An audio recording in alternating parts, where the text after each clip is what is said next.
एक सुच्ची सुच्ची बात बताता हूं, मेरी बात ध्यान से सुनना। आप में से बहुत सारे लोगों को डर लगता होगा, नो डाउट, न्यूमेरिकल होती ही चीज ऐसी, लेकिन एक बात बताऊं, न्यूमेरिकल में सारे न्यूमेरिकल पहली बात तो डरावने नहीं होते।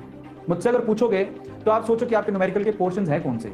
एक तो सॉल्यूशन चैप्टर है, एक सॉलिड स्टेट है, इसके अलावा एक इलेक्ट्रोकेमिस्ट्री है, एक केमिकल काइनेटिक्स है, बस 4 ही तो चैप्टर हैं। उनमें से सबसे आसान न्यूमेरिकल आते हैं सॉल्यूशन चैप्टर के, और फिर सॉलिड स्टेट के भी ठीक ठाक होते हैं, ईजी होते हैं, और सबको पता है कि सॉलिड स्टेट में से सवाल कहाँ से आएगा।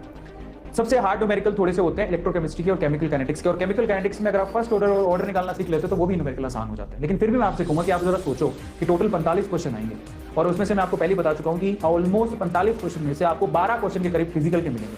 फिजिकल केमिस्ट्री आपको लगता है कि 12 के 12 न्यूमेरिकल होंगे। अगर आप पूरे केमिस्ट्री के पेपर को पिछले 15 सालों के आप निकालो पेपर, आप पिछले 15 सालों के पेपर निकालोगे तो आप मुश्किल से आप लोग पाओगे कि उस पूरे पूरे पूरे जितना भी पेपर है उसके अंदर 5 से लेके 8 न्यूमेरिकल है।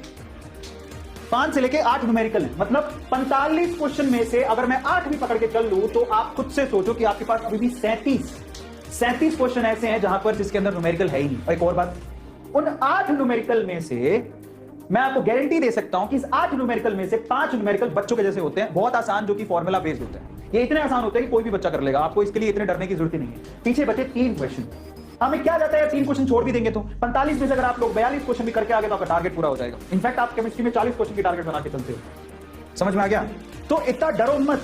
और मैं आपसे कहता हूं कि अगर आपको लगता है 2-3 सवाल टफ होते हैं तो आप टफ में अपना समय क्यों बर्बाद करते हो? बेटर क्या है? बेटर स्ट्रेटेजी ये है कि आप इजी सिंपल न्यूमेरिकल करके जाओ, क्योंकि 8 में से 5 सवाल आसान आएंगे, 3 सवाल हार्ड होंगे, और 3 सवाल के चक्कर में आप अपना दिमाग मत खराब करो। अपने आप से कहो कि हाल फिलहाल मैं अपना सिलेबस पूरा करूंगा और मुझे एक्चुअली एक चीज का पता होना चाहिए। टफ न्यूमेरिकल छोड़ दो।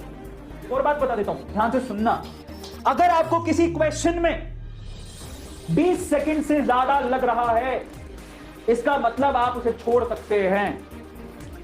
अगर आपको किसी क्वेश्चन में 20 मिनट थोड़ा कम बोल दिया, 30 सेकंड लेके चल दो। अगर आपको किसी क्वेश्चन में 30 सेकंड से ज्यादा लग रहा है, वो टफ है, वो तो छोड़ दो, कोई फायदा नहीं।